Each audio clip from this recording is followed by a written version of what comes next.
Kita bersua kembali di acara ceramah selanjutnya. Di sini saya Khalifah Siddiq Parapat akan menyampaikan kembali ceramahnya sesuai dengan perintah dari Allah kepada saya, yaitu untuk menegakkan kebenaran dan keadilan di bumi ciptaan Allah ini. Saya ditugaskan oleh Allah sebagai pengemban tugas, yaitu saya ditempatkan oleh Allah bersama Rasulullah, yaitu untuk menegakkan kebenaran dan keadilan di bumi ciptaan Allah ini. Baiklah, saya akan menyampaikan ceramahnya. Bismillahirrahmanirrahim. Ashhadu an la ilaha illallah wa ashhadu anna Muhammadar Rasulullah. Hidupku dan kewafatanku hanyalah karena Allah dan Rasul Muhammad adalah ikutan saya. Wa qul ja'al haqqu wa jahaqal batilu innal batila kana jahuqa. Di setiap Rasul Muhammad menyampaikan kebenaran. Ucapan ini selalu diucapkan beliau di saat menyampaikan, menyiarkan syiar Islam di tanah Arab. Di sini saya akan memulai ceramahnya tentang kekuatan suatu negara dan tentang kelemahan suatu negara. Di setiap kekuatan negara sudah tentu ada kelemahannya. Jadi yang paling terkuat di negeri ini sebagai preman dunia adalah negara Amerika. Karena negara Amerika telah dilebihkan oleh Allah umumnya semua negara-negara di benua Eropa. Mengapa demikian? Karena semua negara-negara di benua Eropa, negara Amerika adalah keturunan dari negara Eropa. Karena mereka keturunan dari Nabi Nuh, selalu dilebihkan oleh Allah. Lihat di dalam isinya Al-Quran. Sehingga mereka lebih terpintar di segala bidang seluruh umat manusia di muka bumi ini. Untuk itu di sini saya menyampaikan kepada seluruh umat Islam di muka bumi ini, negara Amerika selalu membalikkan fakta terhadap kebenaran.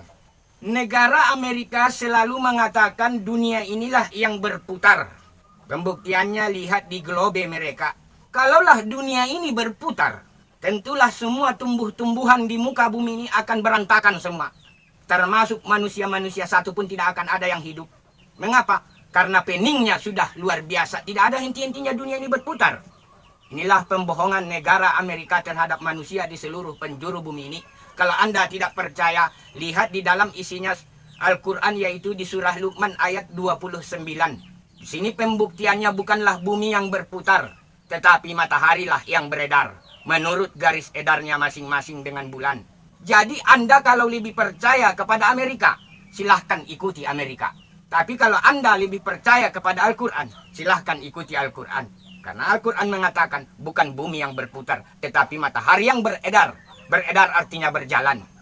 Inilah pembuktiannya bahwa Allah kuasa di atas segala-galanya.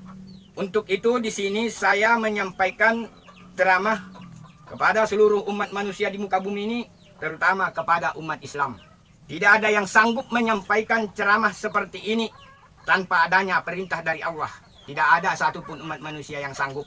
Tetapi walaupun perintah langsung dari Allah, banyak manusia di muka bumi ini yang selalu tidak percaya dengan ketentuan dari Allah dan kuasa dari Allah. Seperti di zaman Nabi Muhammad, banyak yang ingkar. Begitu juga seperti di zaman sekarang. Ada yang sanggup mengatakan di zaman Nabi Muhammad binatang. Ada yang sanggup. Ada yang sanggup mengatakan Nabi Muhammad paling terhina, bodoh, dan segala macam. Agama yang sesat. Banyak mengatakan seperti ini di zaman Nabi Muhammad terhadap beliau. Ternyata yang bodoh itu orang yang menghujat. Karena Allah kuasa di atas segala-galanya. Apabila seseorang manusia bukan berpemikiran manusia lagi, sudah luar biasa.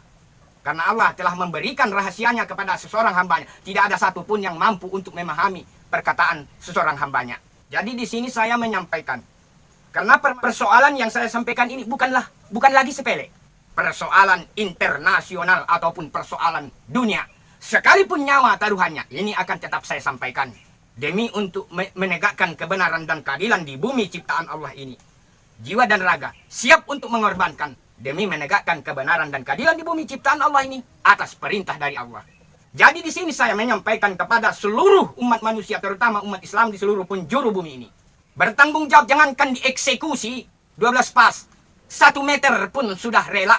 demi menegakkan kebenaran di bumi ciptaan Allah. Jangankan sekali dieksekusi saya, 12 kali siap untuk menjalankan perintah dari Allah. Bahwa ulama itu bukan ada agamanya. Para ulama-ulama di seluruh dunia, termasuk ulama-ulamanya di Tapawiyah, mereka paling tersesat di seluruh Tapanuli Selatan. Jadi di sini saya menyampaikan kepada ulama, pengurus-pengurus, para ustadz-ustadznya di Tapawiyah, silahkan tutup pesantren kamu itu, karena itu adalah mengajarkan ajaran-ajaran yang sesat. Cukup kamu saja yang sesat, jangan menyesatkan orang lain. Di sini saya membuktikan Al-Quran perantaraan dari Allah, firman Allah. Di sini saya menyampaikan perantaraan dari Allah kepada kamu sekalian bahwa Al-Quran adalah kitab yang benar, benar firman-Nya dan benar pula janjinya, tidak ada keraguan padanya. Bahwa Alkitab suci Al-Quran mensahkan dan mengatakan Allah langsung mengkafirkan para ulama-ulama sedunia. Yaitu ada di surah Al-An'am di ayat 159 seperti yang saya jelaskan di ceramah yang lalu. Di situ disebutkan Rasul Muhammad tidak mengakui kamu sekalian sebagai umatnya. Dari mana kamu ada beragama? Al-Quran kitab yang benar, pedoman umat Islam. Sesudah wafatnya Rasul Muhammad, Al-Quranlah yang menjadi pedoman kita. Agar kita jangan sampai terjerumus ke jalan yang sesat. Ternyata Al-Quran hanyalah kamu jadikan sebagai sandiwara. Di dalam kitab suci Al-Quran, di surah Al-An'am disebutkan, bagi siapa orang-orang yang memecah belah agamanya, agama Islam, menjadikan bermacam-macam golongan, sudah nyata-nyata kamu telah menyimpang dari ajaran-ajaran Islam. Sedikit pun tidak diakui Nabi Muhammad sebagai umatnya. Imam Syafi'i lain mazhabnya. Dan begitu juga Imam Hambali seperti yang saya jelaskan di ceramah yang dari mana kamu diakui Nabi Muhammad sebagai umatnya. Kamu bukan beragama. Lebih mulia pendeta daripada kamu. Pendeta itu masih beragama walaupun mereka sesat. Di sini saya mengumumkan kepada seluruh agama-agama di seluruh dunia. Yang paling terhina adalah ulama. Mengapa? Pendeta itu masih mempunyai pegangan. Walaupun pegangannya tidak benar. Tetapi yang lebih parah, para ulama-ulamanya yang tidak benar. Ibarat kata kiasan, para agama-agama di dunia termasuk para pendetanya memang sama-sama salah. Tapi yang paling berat salahnya ulama. Ibarat kata pendeta si kafir, ulamanya jadi si iblis. Jadi tolong para pendeta di seluruh Indonesia umumnya sedunia katakan kepada para ulama sedunia. Apa kata para pendeta kepada ulama? Memang kami sebagai pendeta kafir. Tetapi karena kami kafir gara-gara si iblis. Siapa iblisnya? Ulama. Pendeta kafir, ulama si iblis. Jadi seperti inilah para ulama-ulama telah melanggar isinya kitab suci Al-Quran. Tercantum di surah Al-An'am. Sesuai dengan nama surah Al-An'am. Seperti itu jualah kamu, yaitu binatang ternak. Lebih hina daripada hewan. Kalau kamu merasa keberatan, angkat permasalahan ini ke permukaan. Karena kamu adalah orang-orang yang sesat. Tutup pesantren Al-Azhar Kairo Mesir. Itu induk segala si iblis di muka bumi ini. Yang selalu menyesatkan umat. Ajaran-ajaran mereka bukanlah ajaran-ajaran dari Nabi Muhammad. Dari mana ada ajaran-ajaran dari Nabi Muhammad? Seperti yang saya jelaskan di ceramah yang kemarin. Satu pun tidak ada ajaran kamu yang benar. Untuk itu di sini Khalifah Siddi Parapat, jangan lagi seluruh umat Islamnya di muka bumi ini. Renungi baik-baik penjelasan saya. Pahami baik-baik penjelasan saya. Bahwa ulama bukanlah beragama. Jangan diikuti orang yang sesat. Siapa yang sanggup umat manusia di muka bumi ini mengkafirkan para ulama sedunia ini, kan tangannya bukan penjara. Eksekusi langsung, penghinaan. Bukan penghinaan satu orang. Menyeluruh. Mengapa? Karena Allah sudah langsung mengatakan kepada saya bahwa para ulama-ulama adalah perintang kebenaran dan penguasa negeri. Nilai yang disampaikan oleh Allah kepada saya. Untuk itu, sekali lagi saya menghimbau kepada umat manusia, terutama umat Islam, jangan lagi diikuti para ulama-ulamanya. Tidak ada perbedaan golongan. Cukup satu golongan, yaitu dari Nabi Muhammad. Tidak ada simpang siur para pendapat di dalam ajaran-ajaran Islam, yaitu dari Nabi Muhammad semata. Hanya inilah penyampaian saya terhadap umat Islam. Untuk itu di sini saya menyampaikan kepada para instansi terkait di negeri ini. Ini ada secuil ceramah saya dari Sang Khalifah Siddi Parapat, yaitu tentang sejarah perjuangan rakyat Indonesia terhadap penjajahan oleh bangsa, yaitu bangsa Belanda di negeri ini. Di sini saya akan menyampaikan kepada seluruh rakyat Indonesia, yaitu atas perbandingan. Ini perbandingan dalam diri manusia ini ada dua kekuatan, yaitu antara otot dan otak, seperti yang saya jelaskan. Ini penjelasannya. Tolong disimak baik-baik penjelasannya. Perbandingan antara otot, kekuatan dan otak. Sebatas mana kedahsyatan tentang adu kekuatan dan sebatas mana dengan kemampuan pikir, yaitu politik. Pembuktiannya sebagai berikut. Simak penyampaiannya baik-baik agar kamu sekalian dapat mengetahuinya. Penjelasannya adalah, masih ingatkah kamu sekalian terhadap penjajahan Belanda di negeri ini? Para penjajah Belanda di negeri ini, pertama sekali Belanda menginjakkan kakinya di tanah air kita, yaitu pada tahun 1525. Dan berakhir sudah bangsa Belanda dari negeri ini, yaitu di tahun 1949 tanggal 27 Desember. Sehingga bangsa Indonesia lepas dari cengkraman penjajahan Belanda. Berapa tahun Belanda menjajah di negeri ini? Lebih kurang 3,5 abad atau lebih kurang 350 tahun lamanya. Wah, lama banget ya. Para penjajah di negeri ini adu kekuatan. Pembuktian adu kekuatan dengan kedahsyatan pola pikir, yaitu politik. Di sini pembuktiannya kita lihat siapa yang lebih dahsyat. Belanda menancapkan cakar penjajahannya di negeri ini. Semua hasil bumi Indonesia digondol ke negara Holland, yaitu negara Belanda. Jadi para pemimpin bangsa di negeri ini, di zaman kerajaan, seperti kerajaan Sultan Agung, Sultan Ageng Tirtayasa, Pangeran Diponegoro, dan sebagainya, para pahlawan ini telah mengadakan perlawanan adu kekuatan dengan serdadu ataupun militer Belanda. Toh namun tidak pernah Belanda dapat diusir dari negeri ini. Beberapa para pemimpin bangsa adu kekuatan, Laskar di Sumatera Utara, pertempuran arek-arek Surabaya, pertempuran Medan area di Medan. Para laskar ayah saya ikut agresi militer Belanda. Pertama kedua ayah saya ikut menghadapi Belanda di kota Medan. Sehingga ayah saya mengatakan terjadinya nama kota Medan atas tentara sekutu Inggris, yaitu disebut Medan area. Ayah saya pun ikut berjuang di kota Medan, menjadi laskar TNI di kota Medan. Tetapi toh jasa orang tua saya tidak diingat negara. Agresi militer Belanda kedua ayah saya pun ikut. Sehingga pertempuran di Sungai Ular tidak bisa dihindarkan. Pesawat Mustang tentara Belanda membombardir jembatan Sungai Ular. Ayah saya tidak ada lagi jalan lain kecuali menyeberangi Sungai Ular. Sedangkan Sungai Ular pada masa itu sedang pasang, ombaknya luar biasa. Begitu gigihnya perjuangan bangsa Indonesia, para pahlawan-pahlawan kota Medan seperti Kolonel Martinus Lubis rela mengorbankan nyawa di medan pertempuran. Bung Tomo mengumandangkan Allahu Akbar di kota Surabaya. Begitu dahsyat, banyak rakyat bergelimpangan. Bung Tomo adu kekuatan. Jenderal Sudirman mengadakan adu kekuatan dengan serdadu Belanda. Di seluruh kepulauan Indonesia ini, pertempuran berkecamuk di mana-mana. Para pahlawan pejuang kita banyak yang korban di medan laga. Toh tidak menyelesaikan permasalahan. Tetapi begitu pikir angkat bicara, di setiap kekuatan sudah tentu ada kelemahan. Pada tahun 1949, Dr. Randus Muhammad Hatta menghadiri sidang KMB, yaitu konferensi meja bundar di Den Haag, negeri Holland, negeri Belanda. Perundingan tersebut lebih kurang memakan waktu, hanyalah 3 bulan lamanya. Wakil Presiden Dr. Randus, pada masa itu belum wakil presiden, Dr. Randus Muhammad Hatta memaksa Ratu Juliana menandatangani isi konferensi tersebut atas desakan dari United Nations Organization, singkatannya PBB. Sehingga Ratu Juliana menandatangani isi perjanjian KMB dengan keadaan terpaksa. Politik memaksa pemerintah Belanda untuk menandatangani kedaulatan Republik Indonesia ini. Sehingga Ratu Wilhelmina meneteskan air mata. Dipaksa oleh politik. Mengapa Wilhelmina? Karena Wilhelmina sudah menganggap negeri ini negerinya sendiri. Mengapa dianggapnya negeri ini negerinya sendiri? Karena negara Indonesia sudah 350 tahun Belanda di negeri ini.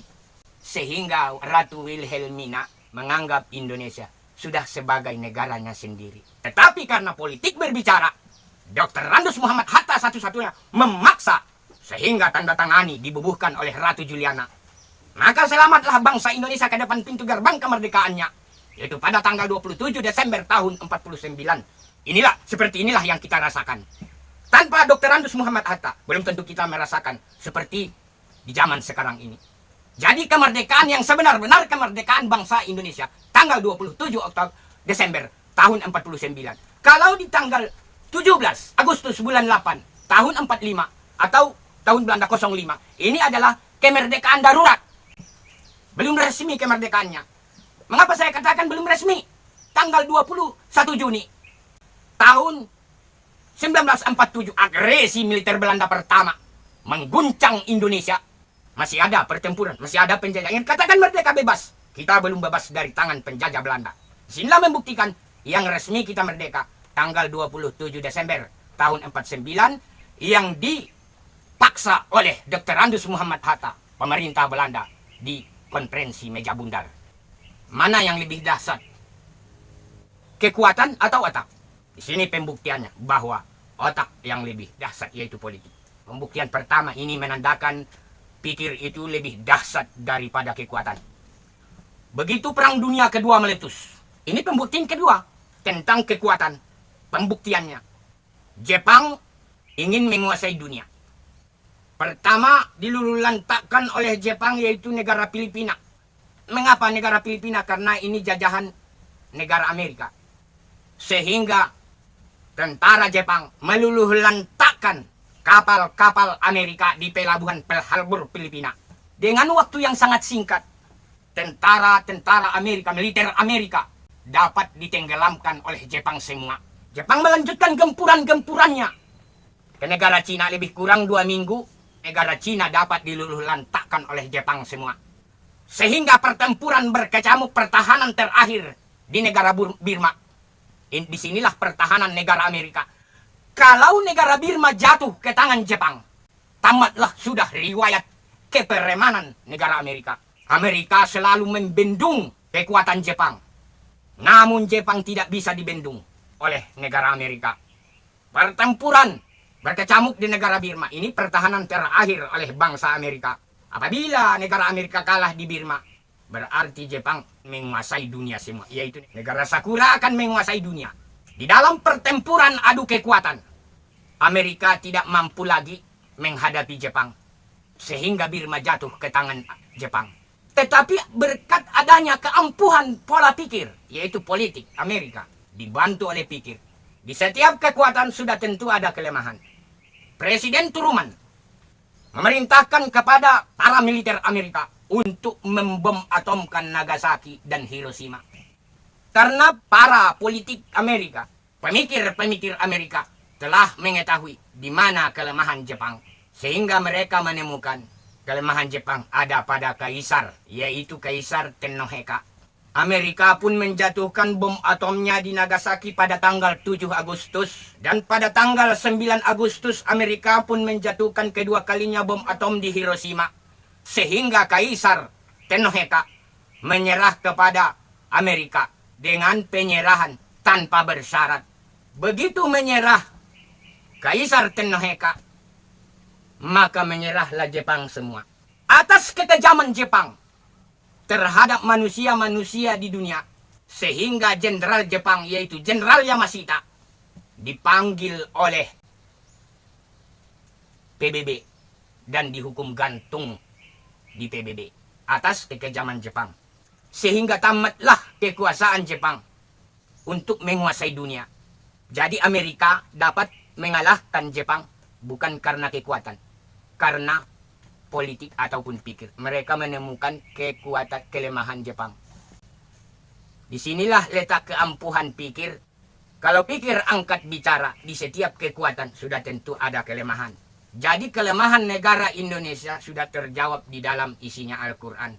Cukup satu ayat saja isinya Al-Quran dipergunakan, tamatlah sudah riwayat bangsa Indonesia. Jangan sampai para elit-elit politiknya di Pulau Sumatera dan di Pulau Kalimantan dan di Pulau Sulawesi dan begitu juga di Pulau Papua Merdeka mengetahui kelemahan Pulau Jawa. Apabila mereka mengetahui kelemahan Pulau Jawa, tidak akan dapat kita bendung. Mereka akan memisahkan diri dari cengkeraman Pulau Jawa. Untuk itu di sini saya menyampaikan kepada badan lembaga tertinggi negara yang duduk di gedung DPR RI dan MPR RI-nya di pusat. Sebagai penyambung lidah rakyat Pulau Nusantara ini, tolong ceramah saya yang kemarin ditanggapi. Karena tanpa rakyat tidak akan berdiri suatu negara. Jadi jangan sampai para elit-elit politiknya di pulau-pulau ini mengetahui kelemahan Pulau Jawa. Apabila mereka mengetahui, tamatlah sudah riwayat bangsa Indonesia. Saya berucap bukanlah dusta ataupun bohong. Bukan berdusta. Sebelum hujan sediakan payung. Karena rahasia dari Allah. Satu pun manusia tidak akan percaya. Tidak akan percaya tentang rahasia dari Allah terhadap kekuasaannya. Manusia mengetahui sudah kena, baru tahu. Kalau rahasia dari Allah sudah terjadi baru mengetahui. Tetapi ada pepatah mengatakan sebelum hujan sediakan payung. Maksudnya sebelum terjadi kita sudah mampu mengetahuinya. Untuk itu sebelum terjadi ambil kebijaksanaan oleh para badan lembaga tertinggi negara. Jangan sampai mereka mengangkat ceramah saya ke permukaan. Apabila mereka mengangkat ceramah saya ke permukaan, tentu akan saya sampaikan semua. Kebenaran harus ditegakkan di bumi ini. Karena sudah tiba waktunya. Untuk itu di sini saya menyampaikan kepada badan lembaga tertinggi negara. Yaitu DPR RI dan MPR RI-nya di pusat. Tolong kembalikan hak kekuasaan rakyat di negeri ini. Tolong ciptakan kebenaran dan keadilan di negeri ini. Karena kamu adalah sebagai perwakilan dari rakyat yang mempunyai hak vetonya di negeri ini. Yang membuat undang-undang dan peraturan semua adalah kamu. Bukan presiden. Presiden hanyalah melaksanakan tugas atas peraturan dari DPR RI dan MPR RI-nya yang menguasai hak vetonya di negeri ini sebagai pemimpin tertinggi di negeri ini. Tolong ciptakan kebenaran dan keadilan di negeri ini. Karena di negeri ini kemungkaran sudah merajalela. Secara jujur dan adil, kemungkaran di negeri ini sudah merajalela. Yang punya negeri ini bukanlah Pulau Jawa saja. Bineka Tunggal Ika, berbeda-beda suku dan berbeda-beda bahasa, bahkan perbedaan ras dan agama. Kita adalah satu kesatuan, yaitu bernegara Indonesia. Negara Indonesia bukanlah negara sepihak. Negara Indonesia bukanlah negara Jokowi. Jadi tolong, peraturan-peraturan di negeri ini, jangan disakiti rakyat di negeri ini. Tanpa keringat dari rakyat, tidak akan ada gaji pemerintah, gaji Presiden Jokowi, dan begitu juga para pejabat negara di negeri ini. Tetapi mengapa mereka selalu menyakiti rakyat, menindas rakyat? Rakyat sudah sangat menderita. Penderitaan rakyat sudah melampaui batas atas peraturan-peraturan di negeri ini. Selalu dipersulit. Untuk itu di sini saya menyampaikan kepada badan lembaga tertinggi negara, tegakkan kebenaran di negeri ini. Dan kembalikan pemilu kemarin jujur dan adil. Pemilu yang kemarin jangan ada memperkosa hak suara rakyat di situ. Tolong usut tuntas pemilu kemarin. Karena Ratu Gunung Kidul sudah ikut campur tangan di pemerintahan di negeri ini. Sebagai bukti, fakta membuktikan. Di penghitungan suara kemarin, banyak yang korban, mati, tanpa ada penyebabnya. Al-Quran mengatakan, dicantumkan di dalam kitab suci Al-Quran yaitu surah Jin. Bagi siapa umat Islam yang tidak percaya kepada bangsa jin, berarti dia tidak percaya adanya kitab suci Al-Quran. Bangsa jin itu ada. Jadi urutan pertama bangsa jin yang paling tertinggi kekuasaannya di negeri ini adalah Gunung Kidul. Ratu Gunung Kidul yang bersamarkan si naga betina telah ikut campur tangan di negeri ini. Tolong usut tuntas. Saya tidak memihak kepada Prabowo. Buat apa saya memihak kepada Prabowo? Tapi saya jujur. Tidak bisa berdusta. Jangan memperkosa suara hak rakyat di pemilu kemarin. Tidak pandang bulu siapa presidennya. Asalkan presidennya jujur dan adil. Sekalipun orang Jawa jadi presidennya, tidak pandang bulu. Tetapi dengan satu syarat, memiliki PMB. Apa PMB? Seorang pemimpin. Pintar, mengetahui, dan bijaksana. Pintar di segala bidang. Mengetahui persoalan negara. Bijaksana urusan negara. Ini seorang pemimpin. Memiliki ciri khas PMB. Kalau seorang pemimpin hanya memiliki berwibawa, banyak yang berwibawa bodoh. Ciptakan pemilu kemarin, usut tuntas. Penghitungan suara di TPS, tempat penampungan suara. Jujur dan adil. Bukan kamu tidak bisa. Bisa. Jangan dikecewakan rakyat ini. Karena rakyat ini adalah yang mempunyai hak vetonya di negeri ini atas perwakilan di gedung DPR RI dan MPR RI-nya di pusat. Saya tidak memihak kepada Prabowo, tidak memihak. Tapi secara jujur, saya tidak bisa berbohong. Kembalikan hak pemilu kemarin. Tidak, sudah saya katakan, tidak pandang bulu. Suku Jawa jadi presidennya tidak pandang, asalkan jujur dan adil. Jadi di sini saya menghimbau kepada badan lembaga tertinggi negara yang sepenuhnya menguasai hukum di negeri ini. Usut tuntas, ciptakan negara yang adil. Itu fakta membuktikan. Sudah berapa ratus orang mati yang tidak wajar. Kamu sekalian tidak akan mampu mengetahui bahwa Ratu Gunung Kidul telah ikut campur tangan di dalam urusan negara di negeri ini. Fakta membuktikan seperti yang saya sebutkan tadi. Berapa ratus orang mati tak wajar. Inilah membuktikan. Sebenarnya Prabowo ini sebagai kata umpama tak ubahnya seperti harimau. Belum mendapatkan mangsa harimaunya sudah mengaum. Jadi mangsanya berlarian semua. Ibarat seperti itu jualah Prabowo. Belum duduk jadi presiden sudah mengadakan peraturan-peraturan yang akan dia perbuat. Bagaimana di dalam hati Prabowo, seperti itulah yang diucapkannya. Tidak ada dusta di dalam hati, hanya begitu di dalam, seperti itu di luar. Kamu tidak mengetahui ciri khas seorang manusia. Seperti itu ciri khasnya. Bagaimana ucapannya di dalam, seperti itu di luar. Sehingga orang takut semua. Padahal Prabowo itu tegas. Bagaimana di luar, seperti itu di dalam. Apa kata beliau? Seandainya dia presiden, Indonesia ini akan mengaum kembali. Memang benar. Ciri khas seorang pemimpin memiliki PMB. Mendingan Prabowo daripada Jokowi. Jauh. Ibarat kata sekolah, Jokowi masih kelas 1 SMP. Prabowo sudah Bachelor Administration. Yaitu dengan titel BA dari Amerika. Itulah perbandingannya. Rakyat di negeri ini lebih banyak yang bodoh daripada yang pintar. Daripada yang mengetahui. Mengapa demikian? Sesudah kena, baru penyesalan. Coba kalau Prabowo jadi presiden, saya yakin negeri ini tidak akan seperti ini terpuruknya. Tidak akan seperti ini kemungkarannya. Itu Prabowo sekarang sudah jadi menteri Jokowi. Tidak pantas jadi menteri. Kamu tidak mengetahui di dalam hatinya. Bersih. Bagaimana di dalam seperti itu di luar. Tetapi bangsa ini banyak yang bodoh. Akhirnya seperti ini jadinya. Kemungkaran merajalela di mana-mana. Virus corona bertaburan di mana-mana. Sini saya mengusulkan kepada preman dunia, yaitu Amerika Washington Declaration.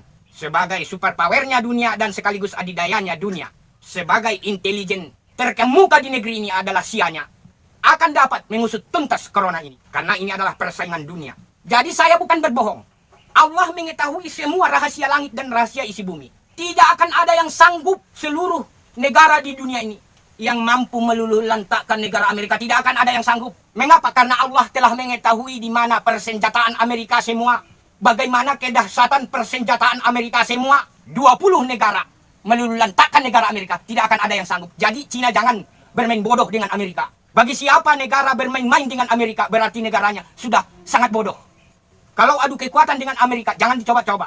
Di tahun 50-an Amerika sudah menginjakkan kakinya di bulan. Sedangkan negara Cina di tahun 2020 belum mampu ke bulan. Untuk menyaingi negara Amerika, orang bodoh. 20 negara di dunia tidak akan ada yang sanggup melawan Amerika. Karena kamu tidak mengetahui bagaimana kedahsyatan kekuatan negara Amerika. Hanya Allah yang mampu menghancurkan negara Amerika. Yaitu ada di dalam isinya kitab suci Al-Quran. Seperti yang saya jelaskan di ceramah kemarin, belum saatnya untuk saya paparkan di ceramah ini.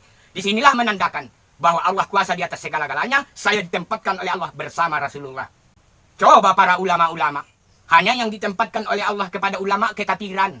Untuk itu di sini saya menghimbau badan lembaga tertinggi negara. Karena Jokowi tidak memiliki PMB. Yaitu pintar, mengetahui dan bijaksana tidak memiliki. Kalau seorang pemimpin memiliki PMB, pintar di segala bidang. Mengetahui urusan negara. Bijaksana. Dalam pemerintahan. Di segala bidang semua mengetahui. Seorang pemimpin tidak akan sanggup berucap siapa yang nyuruh nanam karet. Begitu anjlok karet, begitu anjlok kelapa sawit. Jokowi langsung berucap siapa yang nyuruh nanam karet.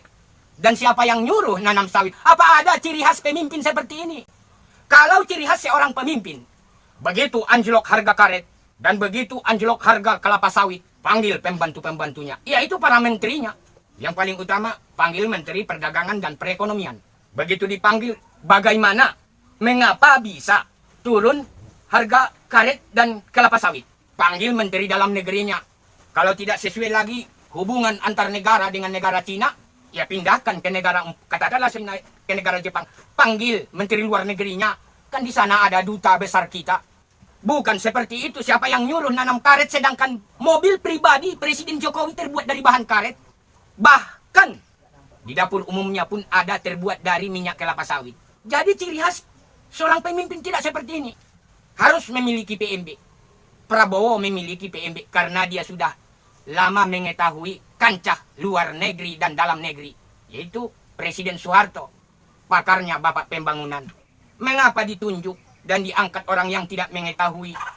Seperti kata umpama, kalau kita berkawan sama orang yang pintar, kita keikut-ikutan jadi pintar. Kalau kita berkawan dengan orang bodoh, kita ikut-ikutan jadi orang bodoh. Akibatnya Indonesia seperti ini jadinya. Terpuruk di segala bidang. Jadi di sini saya menyampaikan kepada badan lembaga tertinggi negara, apabila penyampaian saya ini tidak ditanggapi oleh badan lembaga tertinggi negara, jangan sampai para elit-elit politiknya di beberapa pulau-pulau ini menanggapi dan mengangkat ceramah saya ke permukaan. Karena ini tugas saya untuk menegakkan kebenaran dan keadilan di bumi ciptaan Allah ini. Jangan sampai apabila ada yang menanggapi ceramah saya, jangankan Indonesia, dunia pun akan saya redam demi menegakkan dan kebenaran di bumi ciptaan Allah ini.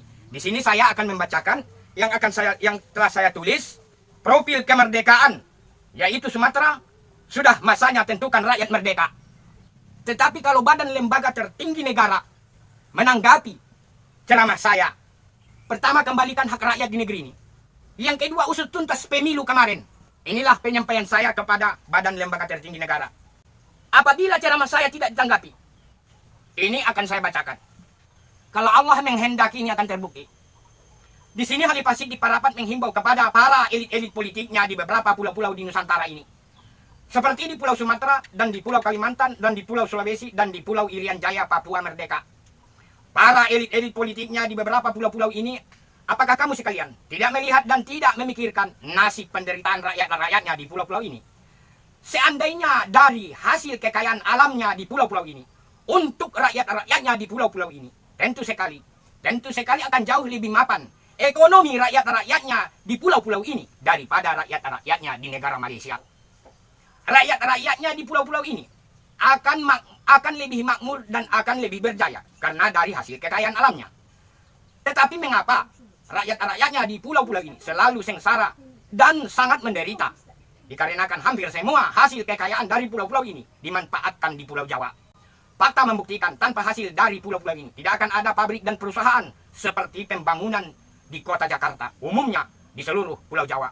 Untuk itu di sini Khalifah Siddiq Parapat akan menyampaikan kepada para elit-elit politiknya di pulau-pulau ini, yaitu tingkatan kebersamaan sesama para elit-elit politiknya di pulau-pulau ini.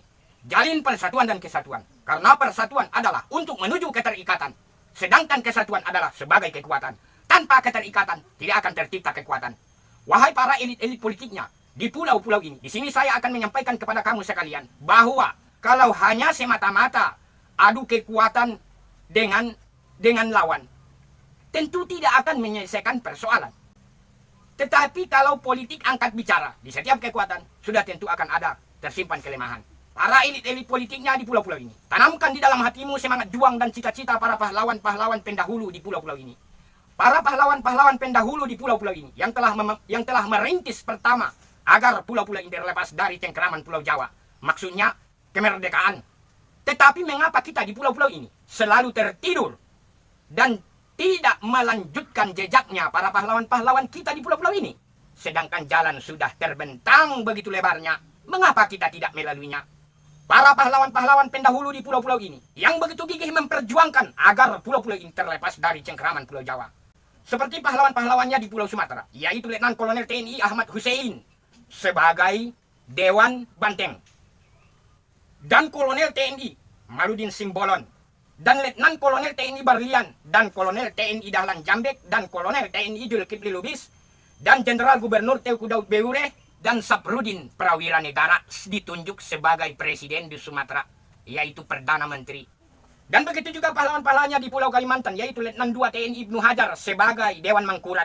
Dan begitu juga pahlawan-pahlawannya di Pulau Sulawesi, yaitu Letnan Kolonel TNI Pence Sumual sebagai Dewan Manguni, dan Kolonel TNI JJ Somba sebagai Komando Daerah Militer Sulawesi, dan Letnan Kolonel TNI Kahar Mujakkar, dan Mayor TNI Gerungan, dan Mayor TNI Riruntur Rambi, dan masih banyak lagi para pahlawan-pahlawan Sulawesi yang ingin memisahkan diri dari Pulau Jawa. Mereka ingin merdeka sendiri. Hasil pulau-pulau Sulawesi untuk Sulawesi.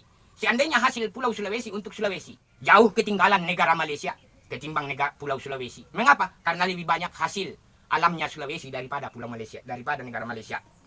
Dan begitu juga pahlawan-pahlawannya di Pulau Ambon, yaitu Dr. Christian Robert Steve Sumukil sebagai penggagas pertama Republik Maluku Selatan dengan kata singkatannya RMS.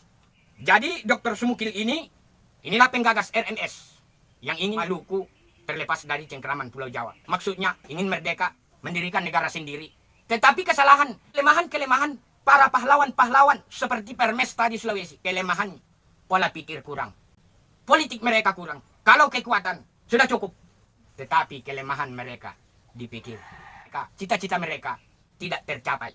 Dan begitu juga pahlawan-pahlawannya di Irian Jaya, Papua Merdeka. Jadi dari pahlawan-pahlawan inilah yang pertama yang menggagas untuk memisahkan agar pulau-pulau ini terlepas dari cengkraman Pulau Jawa. Untuk itu di sini Khalifah Sidik Palapat akan menghimbau kembali kepada para elit-elit politiknya di pulau-pulau ini. Jadikanlah cita-cita dan perjuangan para pahlawan-pahlawan kita di pulau-pulau ini sebagai kata kiasannya, yaitu ibarat sebatang pohon kayu di setiap berpangkal tentu akan berujung.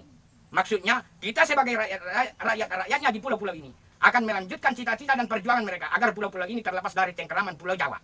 Dan pulau-pulau ini akan menuju pintu gerbang kemerdekaannya masing-masing. Jadi apabila terjadi pemisahan diri dari Pulau Jawa, mereka-mereka ini akan menjadikan negara masing-masing. Gabungan Aceh Merdeka akan menjadi suatu negara, dan Pulau Ambon akan menjadi suatu negara. Jadi mereka tidak akan ada lagi perselisihan, mau jadi negara ke, mau bergabung ke. Wah, kami dari Padang ingin menjadi negara sendiri, ya silahkan. Kami dari Provinsi Riau yang digagas oleh Bapak Profesor Dr. Insinyurnya Politik Riau, tak berani rap. Ya, Riau menjadi negara, ya silahkan. Jadi tidak ada lagi penghalang. Apabila mereka, cita-cita mereka sudah tercapai, mereka akan menuju ke depan pintu gerbang kemerdekaannya masing-masing. Untuk itu di sini saya menyampaikan kepada badan lembaga tertinggi negara yang duduk di gedung DPR RI dan MPR RI-nya di pusat, tolong jangan disakiti rakyat di negeri ini. Tanpa dari hasil keringat rakyat, tidak akan ada gedung DPR RI dan MPR RI dari hasil pulau-pulau Nusantara ini sehingga ada pembangunan-pembangunan di Pulau Jawa. Tidak pandang bulu siapa presidennya. Yang penting dan yang paling utama, memiliki PMB dan jujur. Ini kunci utamanya. Jadi tolong kepada badan lembaga tertinggi negara, usut tuntas pemilu kemarin. Karena Ratu Gunung Kidul sudah ikut campur tangan dalam urusan negara. Fakta membuktikan seperti yang saya sebutkan tadi. Sudah beberapa ratus orang yang meninggal dunia dengan meninggalnya tak wajar. Inilah membuktikan bahwa Ratu Kidul sudah ikut campur tangan di dalamnya. Walaupun tidak bisa kita lihat mereka, tapi fakta membuktikan. Saya tidak memihak kepada Prabowo, tetapi saya menegakkan kebenaran dan keadilan. Tegakkan kebenaran dan keadilan. Wa akhirul kalam, ashadu an la ilaha illallah, wa ashadu anna Muhammadar Rasulullah.